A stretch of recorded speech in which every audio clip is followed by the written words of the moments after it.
Hi everyone. Around 2 weeks ago, I was instructed by the Lord to get my house in order and write my testimony. And at the time, I wrote it all out and didn't really have a reason to at the end. And I think he's finally told me today what that reason is, and it's to share it with others. And in the event that it may help somebody like myself who, for 39 years of my life, had no clue about who I was and about, God's word and about the world around me. And, while I always knew I had good discernment about what the world was to a degree, I never sort of really put the pieces together until one day, and I'll talk about that and through this. But first, I just want to start with a very short prayer. Heavenly Father, please grant me the right words during this testimony, so that it may land on the hearts of others that desperately need to hear it. If it helps one person, Father, it's worth it. If it helps one person to seek more information, to get curious, to try and figure out, the deceit that they're surrounded by, that they're not aware of. So, in Jesus' name, Amen. All right, so I'm going to start reading, and I'll add a few things as I get along. Mind my croaky voice. I've been in bed for 2 days sick. The Lord told me not to be vain and to get up and to do this, and this is my first video ever, and it's not something I'm used to doing or ever thought I would do, but here we go. If you asked me even just a few years ago if I would see myself believing in Jesus and the Lord God, then I would have laughed loudly or made some smart-ass remark. Forgive me here on the sheer size of this story. I figured if I lay things out, it might show how events are have all culminated to the present moment.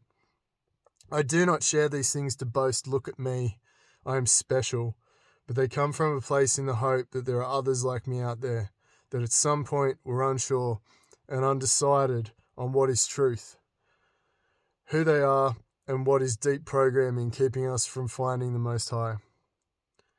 While we all go on our own individual journey, I no longer feel alone and misunderstood, but rather foolish for missing the most obvious truth that has been in front of my eyes the whole time. And for somebody who researches and spends a lot of time, breaking things apart and trying to know bits of everything, the truth was right in front of my eyes and completely just oblivious to it. So here is a summarized version with key moments that I believe God intervened in my life. As for why, I do not know, but I feel thankful that He cared so much to wake me up. And when I wrote this at the time, I actually wrote, I do not know, but I know that it's because He loves us so much. We're His children, right? My early years. As a child, my earliest memory of around 5 years old, I used to struggle to quiet my mind. I would wake in the middle of the night to stand by my bedroom window, trying to make sense of this heartbeat pulse thumping sound in one of my ears. It was like a da-dum, da-dum, but I used to describe it as the wolf sound because it had this kind of dark kind of sound to it. As a child, I always thought of it as the big bad wolf was coming across the creek. We had a creek between my grandparents' house and my family's farm. I have no idea why, but was absolutely convinced the creature, the big bad wolf, was coming to get me in the middle of the night. I had a loving family, so there was no trauma in my life at that point. I did not know where this came from. I was a happy child, and nothing else really stood out. As for the ear thing, sure, it could have been something medical, but I'm still not sure. By early primary school, I was somewhat of a prodigy with technology, computers and the like. I still am to this day. I won't get into my background, but I was inquisitive, logic-driven, analytical, and I would absorb information like a savage, hungry sponge. I was always somewhat of a loner, a quiet kid. I never had close friends, yet I was generally friends with everyone. I would do anything I could to help others. I often cared about others more than myself. It was confusing to me that in my quest to help others, it often resulted in a negative reaction or manipulation of my kindness. I felt misunderstood, found it hard to trust others after a while, but always remained inquisitive and searching for knowledge and truth.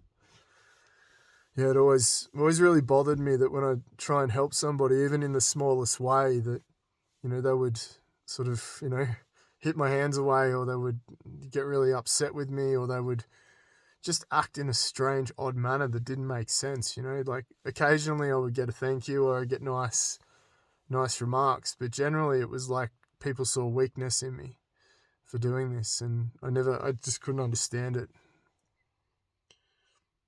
I did my best to be cool and fit in, but throughout my entire school life I always felt extremely misunderstood, like 99% of teenagers, of course.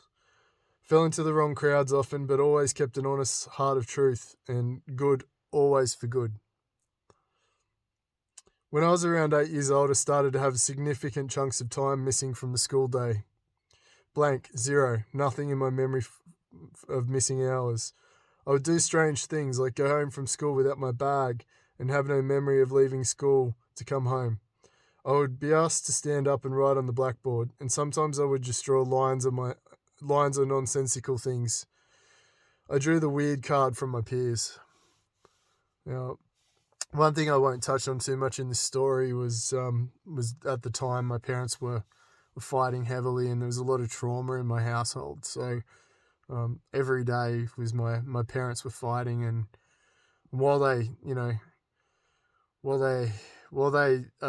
amazing people these days, they're not together anymore. They weren't so together. It got quite dark in my family. So I drew the weird card from my peers. This led to humiliation by my peers and a breakdown of confidence for several years. It was like I was in some sort of limbo, or I would mentally go away and come back. The doctors tried to throw different medications at me, but nothing helped. But that thumping noise in my ear continued. The big bad wolf would come and go at its leisure in my ear. I became severely angry. I would come and go, and I would just internalize it, a kind of rage. My parents came to the conclusion there was actually nothing wrong with me, and eventually all this just stopped on its own. Once again, I think it was the trauma. But this next event, this is probably one of the biggest moments in my life, and I've told multiple people this story. However, it's only the ones that are close to me that believed me, and I call this the visitor. All right.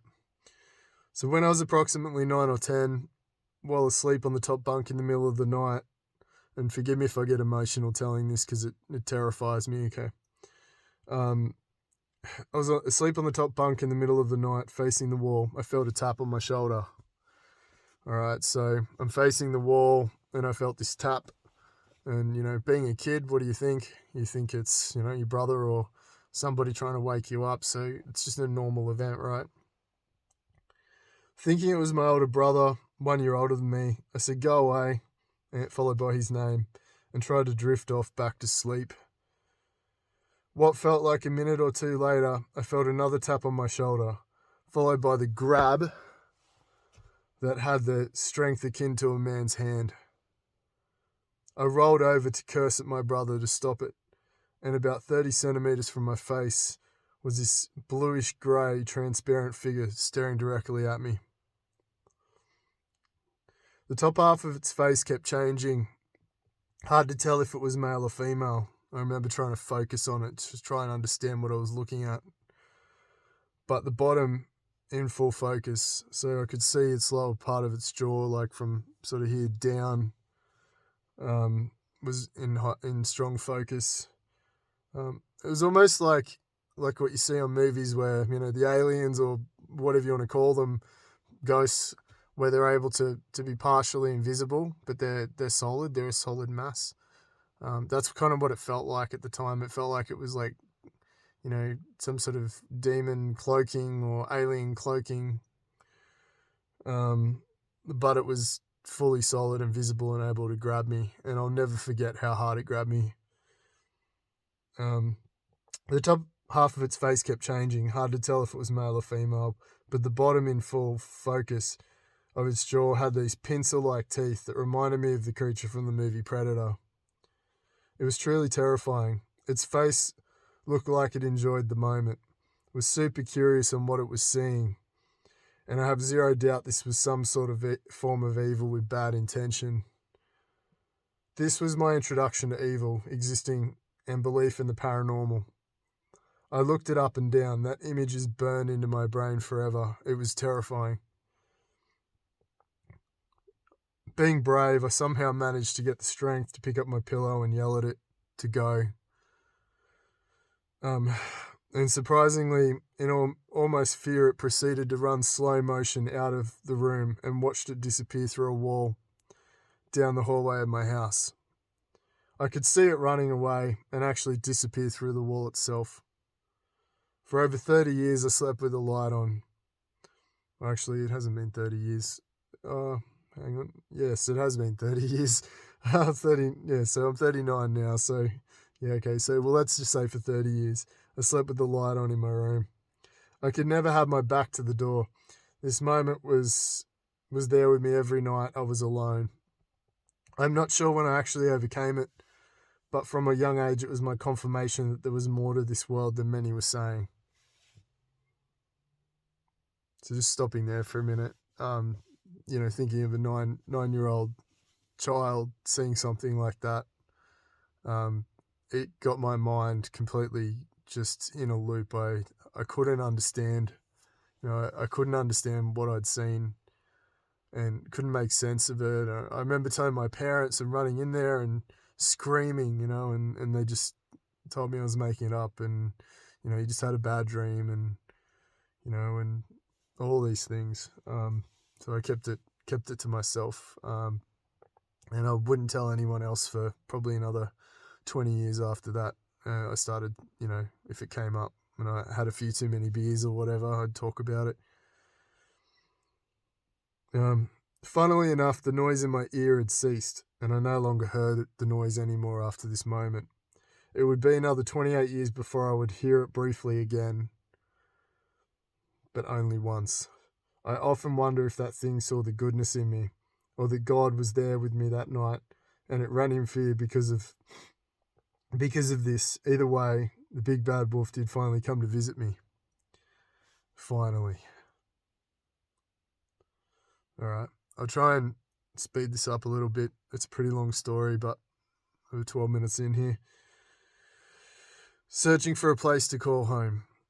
Flashing forward to my 20s, I love music. I could hold a decent tune as a singer, yet my passion lied in the creation, the songwriting process.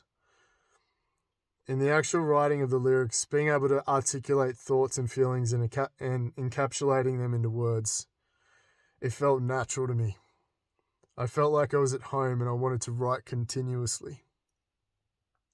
We had a band, heavy rock band, sort of screaming with a hint of melody, mostly teenage angsty style music.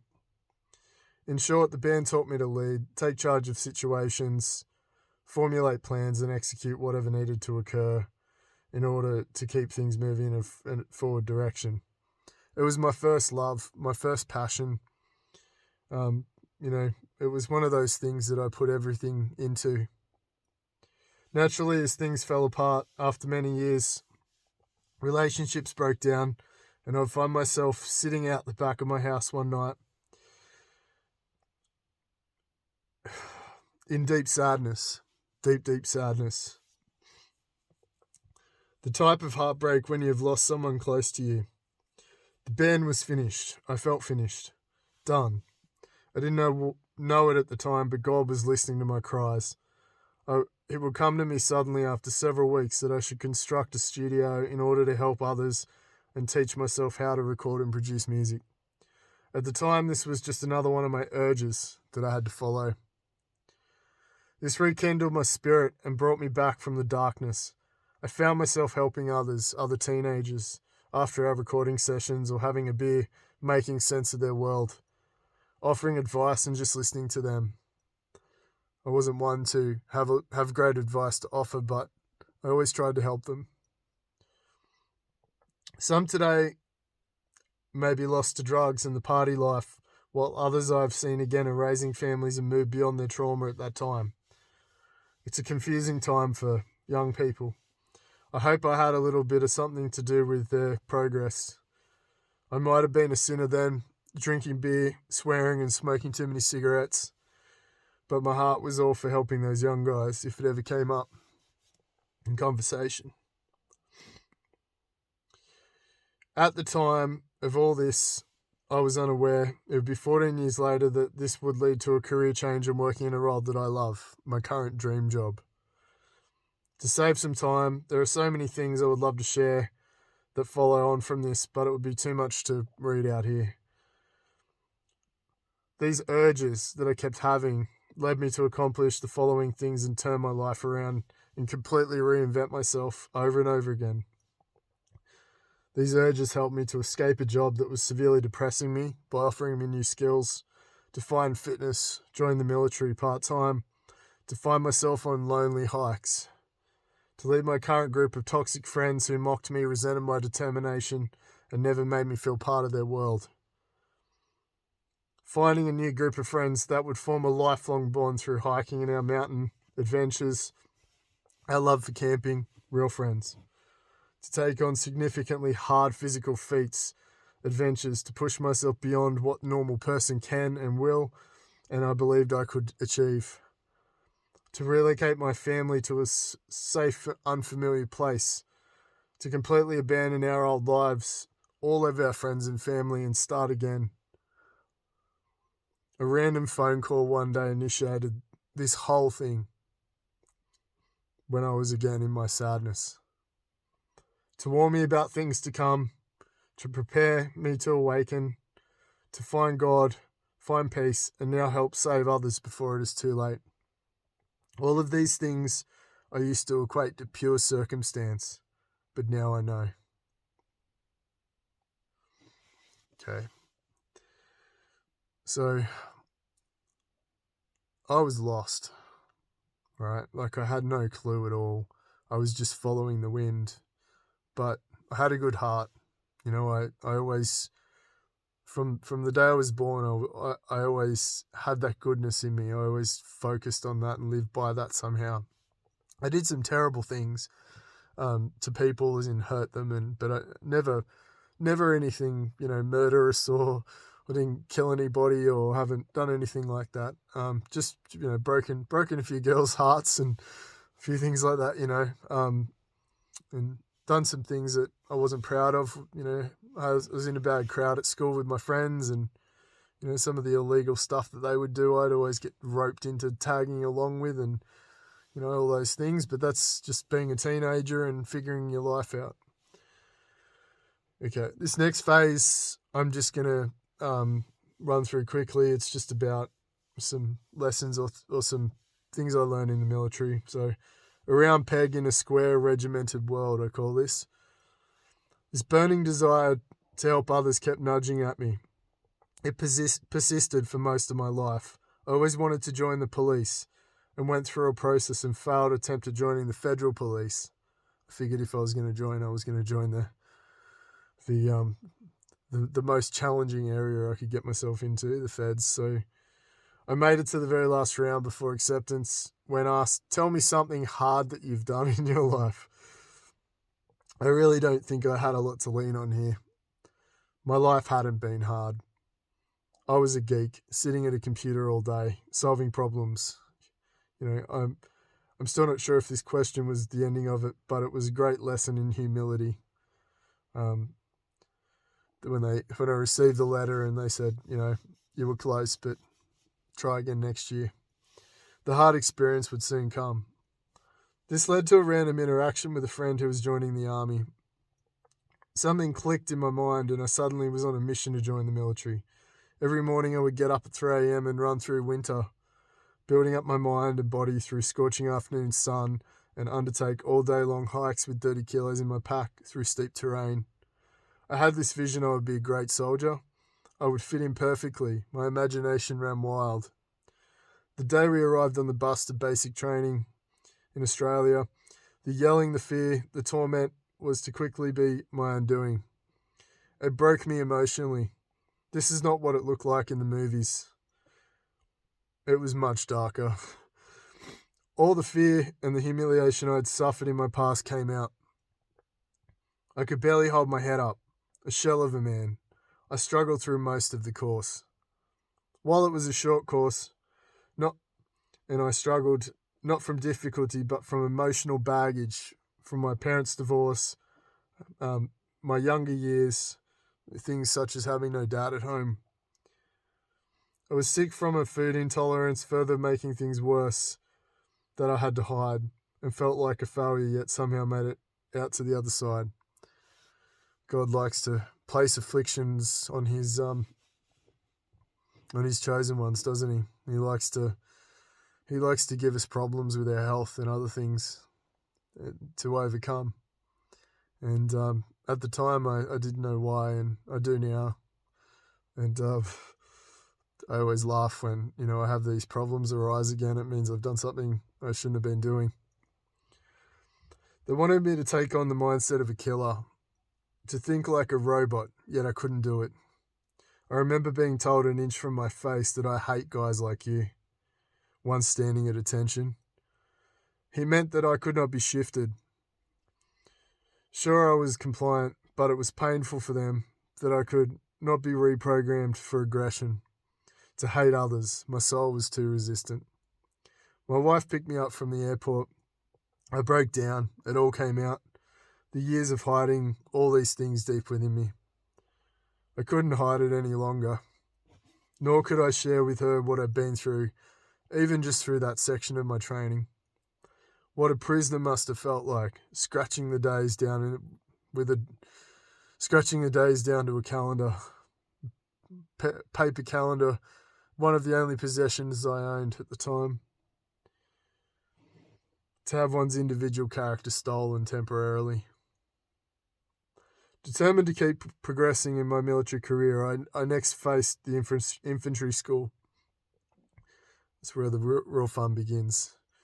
When my infantry training started, a few months later, I was different.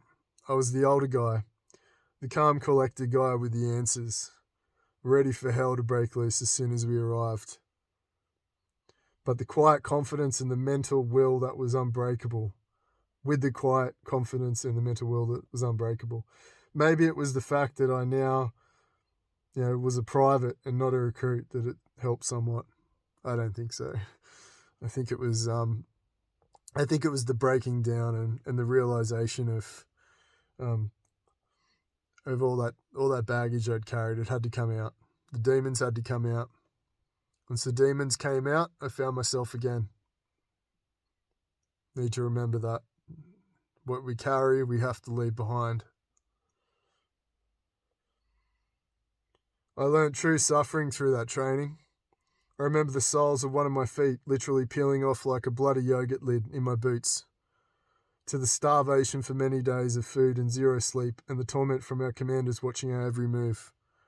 On day 3, I saw soldiers in the night walking around that were not there. I was hallucinating. I saw angels, which I, at the time called UFOs, in my night vision goggles flying all around, and they were everywhere. I saw rocks that moved like crabs, and I felt the suffering of others. I remember having to help this one guy who his job was to take 2 20-litre jerry cans and go and get water, and he got lost because you weren't allowed to have a torch. It was in the middle of the bush. He got completely lost, and I had to go find him, and I didn't even know where I was going, but you had to memorize the track that you walked around. It was a huge track, so there's probably 100 people, and so you get lost. If you turn the wrong direction once, you don't know where you are, and so you feel like crawling on the ground and finding your way around. But anyway, I found him at the bottom of a hill, and his brain had just given up. His mind had shut down completely. He couldn't seem to get it together to carry these jerry cans up the hill. Like his brain just wouldn't work anymore. He was that tired and deprived of everything. So I ended up helping him, and I grabbed both jerry cans and I said, "Mate, I've got it. I'll take it. Come and follow me." He wouldn't follow me, and so anyway, I started getting really upset with him. But he'd just completely given up. I've never seen anybody in my life just completely shut down like that, and this was just in training. So anyway, I took the jerry cans up the hill, and then I had to go back and get him. It was a bit like looking for Bubba, But it was a lesson, it was a lesson in that, I didn't know this guy, but I had to take care of him, and I just, there was nothing else in that situation it required. I had to help him. I couldn't leave him there, and that's a lesson, and that was a lesson God was throwing at me at the time. But yeah, there were lots of those. Where was I up to? Unlike my previous training, I excelled in all the difficult realms and really found someone I was proud of during that hardship. Many important lessons were learned there. I'm so proud of what I did there, that level of my training. I had been rebuilt, reshaped, reformed into a confident and capable Swiss Army knife utility for the Army's disposal. I truly found the stronger part of me through these moments. The Army could never take that back, so I was incredibly grateful for this dark light, free gift moment of my life. In short, I went on to prepare for deployment in the military, yet life somehow had other plans for me. So I got in part-time, and just to get the experience of it, and I always planned to go full-time, and basically I was itching to get away. I was itching to go and deploy and to get away from my life, and there were wars on, and I had friends going over there, and I had the chance to go and do that if I so choose, and it was sort of approaching that time where I was excited and maybe a little bit brainwashed and ready to rock and roll. My daughter was born, and I was required to choose between being a dad or not being around, and throwing out my long-winded technology career. It wasn't even a choice. I said goodbye to the Army, as well as the well-trained, undeployed soldier, and hello to my new life as a dad. I was soon to learn what true love meant, and the inseparable bond between my daughter and son that came later to fill my heart full of joy. Okay, I'm going to have to change a few words here, because this is probably just going to get banned straight up, what I'm going to say here. I call it the Great Deception, but I'll change a few things. In mid-2021, living my life as best as you could through this time of depression, I would call it, I had the first of many dreams. In my dream, a cylindrical tower exploded like a volcano, and waves as tall as the sky would race towards me. I went on to have several of these tsunami-like dreams. I would suddenly contract pneumonia in both lungs, symmetrical pneumonia. I've never been so sick. I'd been smoking on and off, which I'm sure wasn't really a great idea. A super fit guy smoking after a 30k run, yep, that was me. I would often quit for a while and relapse. Knowing what I know now, it was clearly the Lord sending me a message and testing what I would do next. During this time, my heart was out of control. I would go running early in the morning at 3 a.m. or late in the afternoon and be hitting a heart rate of 190 beats a minute while slow jogging, like just doing hardly anything. Sometimes even just getting out of bed, I'd wake up, my heart would go from my resting heart rate of around 48 to 190 doing nothing. Excuse me. These spikes would be up and down and were dangerous, yet with my stubbornness, I would persist and just push through this.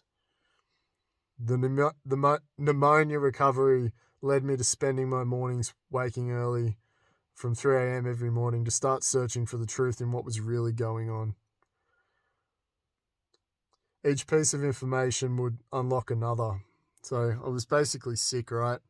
And the world's going through this crazy time. I'm thinking to myself, what's going on here? My spidey senses were tingling and I just knew something was not right. So every morning I get up at 3 and start searching for the truth. Each piece of information would unlock another. There were many paths I went on that would lead me to being somewhat deceived. So I would reset and reevaluate until everything fit together. It was a game of discernment. I started to explain these things and my concerns to my wife, who reassured but clearly did not believe me at the time. And the depth of my sadness of what I learnt, I was distraught that my children's future would soon be stolen from them. I felt so alone. Everyone was telling me to get the potion, and I didn't have a single friend in the world that would listen to my evidence on why this must be avoided. Even my parents were telling me to do this. I knew in my heart that it was not right, a ruse, a plan, control, divide, conquer. The tipping point came when I was told that I would lose my job if I didn't have this by a specific date. I didn't have the funds to support myself even for a short period of time without a job. It was several weeks before my daughter's birthday, and just to explain, there were some other financial commitments I had going that had kicked off that meant I couldn't free that money up and get out of it. It was several weeks before my daughter's birthday. I wasn't even allowed to walk into a freaking shop to buy her a present without a digital certificate. It deeply hurt me. I felt like a failure as a parent. Online orders were not arriving for weeks, and thus my moment of weakness began. They had also taken my gym membership away. I loved the gym. I felt like a superhero when I worked out. This was ego, I know now, but I felt uncommon amongst anyone there and would train harder than anyone in that place with a spirit of strength that seemed to come from deep within. Out of nowhere, references kept appearing on my phone to this amino acid, which I'll put in the description. I won't say it here. Whenever I was reading these things, I'm not sure what triggered me to explore it, but it saved my life. It certainly resonated with me as something I needed to pursue, so I ordered some more. The more I learned, the more I realised, glutathione was the cure for this. As it turns out, it would not arrive in time before my moment of weakness, my most regretful moment in my life, bar none. I was physically shaking, crying inside and terrified when I had the first shot, when that needle went in. Everything about it felt wrong. Makes me angry now thinking about it, to be honest. But God does not put hate in my heart anymore. I forgive. I felt like the doctor with his shirt sleeve rolled up and a hall full of strange-looking people was getting off on doing this. It felt in my heart like a murder camp, and I couldn't believe I was here. I was even more scared as I had just recovered from the pneumonia, and they would not grant me an exception, even knowing that the doctor had said there was a chance I would most likely react bad to this. Not even 30 seconds after the first poison hit my veins, my wrists froze up and hurt. I began to experience a seasickness that lasted many hours. My wrists hurt so badly I had to take my watch off. The anxiety elevated so much that my stomach was in knots all night. I knew my tablets were not going to be here in time, the magic tablets, so I purchased another solution to upregulate my glutathione and took them as soon as I went home. For several days I was bedridden, vomited orange-red bile mixed with blood several times, had obvious thrombosis of the wrists, and my heart rate, normally resting in the late 40s, was hitting nearly 190 BPM again. Here we go again. I thought, what have you done, you fool? You knew this was a deception.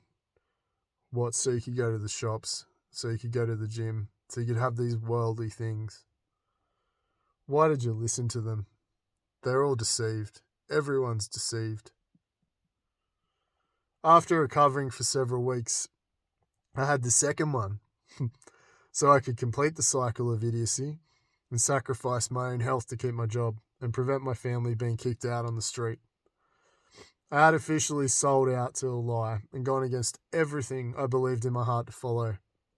I was mad at myself, mad at the world, and completely lost and overwhelmed.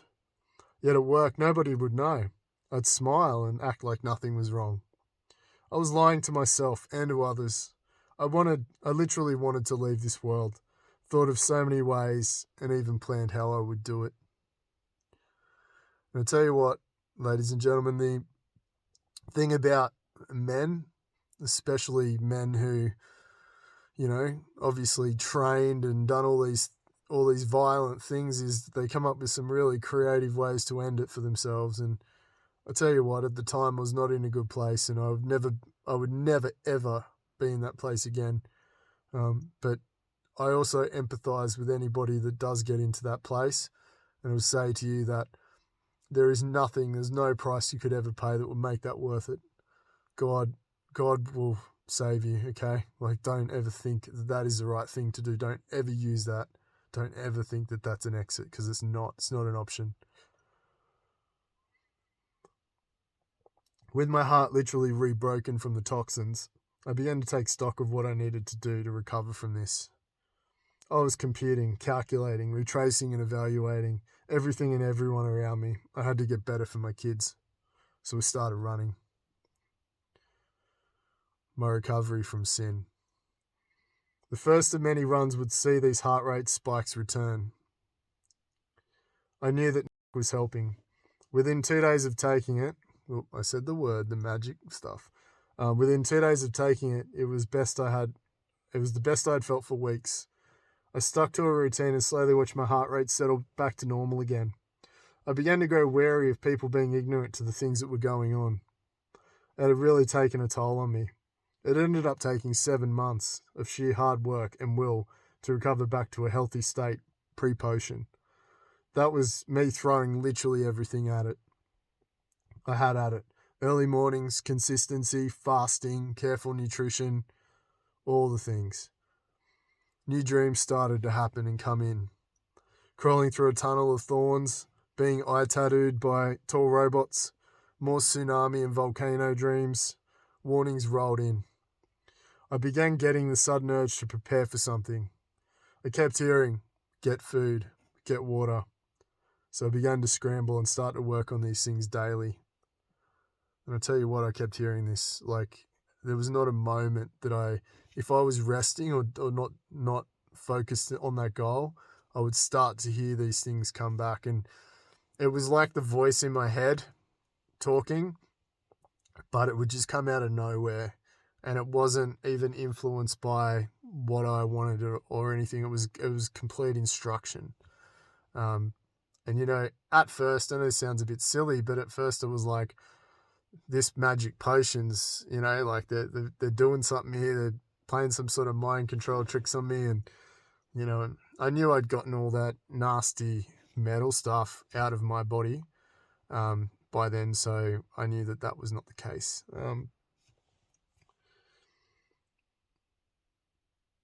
My awakening, God's forgiveness and mercy. One day, while feeling completely depleted, devastated, utterly spent, absolutely spent, I decided to organise my garage at home and do a little prepping. I was walking around and the door of my garage was raised. I could hear my daughter giggling behind me somewhere, just playing and being a beautiful self. The sun suddenly hit me in my eyes. Not just like I walked into it, but like it pointed at me. In my temporary blindness, and I mean blindness, 2 beautiful butterflies flew in perfectly under the door. I was in so much shock and awe. I don't know whether they touched me and kept flying or if they landed on me. My memory's a little hazy on this, but they flew around me and directly over to my daughter. It was like the perfect moment. And I'm a fairly calm sort of person, like thinking of this really gets my heart racing, and it does. At the time, I could make no sense of this whatsoever, but it profoundly impacted my thoughts for days to come. If I could describe this moment, it was completely out of the blue. There was nothing I was feeling that was different, except for I was absolutely in the depth of my misery. Like that morning, I woke up devastated, absolutely devastated with what was happening. And I barely got myself functioning and came down to my garage, which is at the lower level of my house. And I slinked down the stairs, just moping. And I had an audiobook on, just trying to take my mind off it, doing some prepping stuff. And yeah, the way I described the light, not just the sunlight, but it was like a white light of like what they describe as like glory, okay? And it sounds crazy and sounds mad, but it was not just the sun. It was like this white, really intense white light that was around those sunbeams. And when it hit me, it absolutely like, and I'll use a, bit of crude language here, but I nearly shit myself because it was, it was so unexpected. It took me by surprise. I cannot emphasize how much that moment just took me by surprise. It was special, and my daughter saw it, and that was just incredible that she was there to see that. And I'm not sure she saw the light, but she saw the butterflies, and she loved that. Just 1 second. I began researching what this might mean. I kept seeing references to God and thinking, surely it can't be this. This stayed with me for several months, trying to make sense of the situation. At the time, I had been watching a YouTube channel frequently who had great insights into some of the symbology and meanings found in many of these pre-programmed narratives. Rugi, you're a dead set legend, by the way. And he often spoke about the gospel during this time, where I'd subconsciously listen to him. Around 7 weeks ago, it's a bit longer now, but anyway, since I wrote this, I had a dream about attending the gun range. I hadn't been to a gun range in years, but I felt compelled to do this all of a sudden. I was nervous, and I was thinking about it a lot before I went to sleep. Anyone who's done a lot of shooting, or especially on the range, will remember there's a lot to it. There's a lot of information, a lot of knowledge that you need. You get rusty if you don't practice. You also, it's generally a very male-dominated environment or sport where, there's a lot of ego there. People don't openly say, oh, that was terrible, but, that's what they're thinking. And so you do get a little bit self-conscious when you go out there if you haven't been out there for a while. And if you don't know the people, they're all strangers and whatnot, and everybody watches you to make sure you're safe and all these things. So I was a bit nervous, and normally, once I'm comfortable with something, I don't really get the nerves. I'm usually a very confident sort of person. But that time I was really, a bit shaken up by that. So I was thinking about that before I went to sleep. In my dream, I was in a completely white building, searching for the male toilets.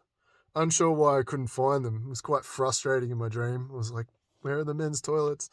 And it appeared to be a maze of doors. It was huge, this place. It reminded me of like a gigantic office, but it was all pure white.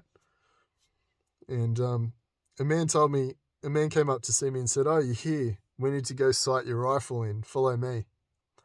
So I followed him outside and ended up in this huge, magnificent open space, this huge mountainous area. And, knowing what I know now, it looked a lot like just any of those places in, any Middle Eastern area with huge mountains and beautiful landscape, big open, beautiful landscape. The dark-haired man in my dream took off ahead of me and remained that way. I was walking over these huge mountains and over this giant rise. As I came up over this rise in my dream, I saw a clear divide between a temple on the left and a beautiful creek on the right. And I remember that there were children laughing, jumping off a swing, splashing in the water and playing and on the ride. And it sounded like they were just not a care in the world. On the left was a small temple. In the sky was a circle of cows just spinning around like this slowly. They were cows, like a carousel. As I approached the temple, I was telling myself, they better not be doing any rituals here, or I'm out of here, or anything evil.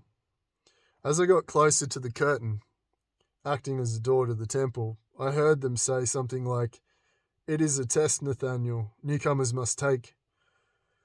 As I peeked through the curtains, it was something like that. I can't recall the exact words, but I remember they were talking about me as I was walking up to the temple, and then they were talking with each other, and they used the word Nathaniel multiple times.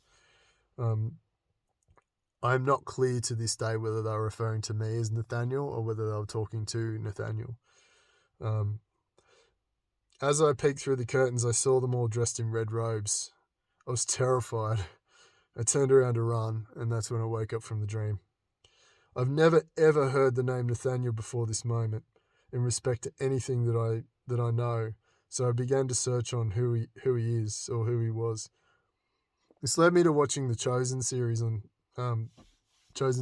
which is the story of Jesus and his disciples, which really opened my eyes on a few things. I think it kind of softened me to a few things, or at the time I was a little bit like, I don't know. I don't know about these religious shows. I don't really think this is me. It led me down a path of exploring this more and more. I think God might have been trying to tell me I either related to the truth teller, who was Nathaniel, or he was trying to call me the truth teller. And the thing is that anyone who knows me knows that I'm always trying to help people, always trying to tell them what's really going on. Everybody tells lies and fibs and things like that, and everybody embellishes the truth. And there are times where I've done that, but this is not one of those times. And I certainly, my path now, and after being reborn, I do not do that anymore. I do not need to make my story bigger and broader than it is. But yeah, I've always prided myself on at least searching for truth and always believing the truth and being kind of righteous in that way. Okay, so this is the last part, I believe. Here I stand, renewed and grateful. I read from the Bible every morning for a little bit. I believe the 3 days of darkness is a real thing and coming.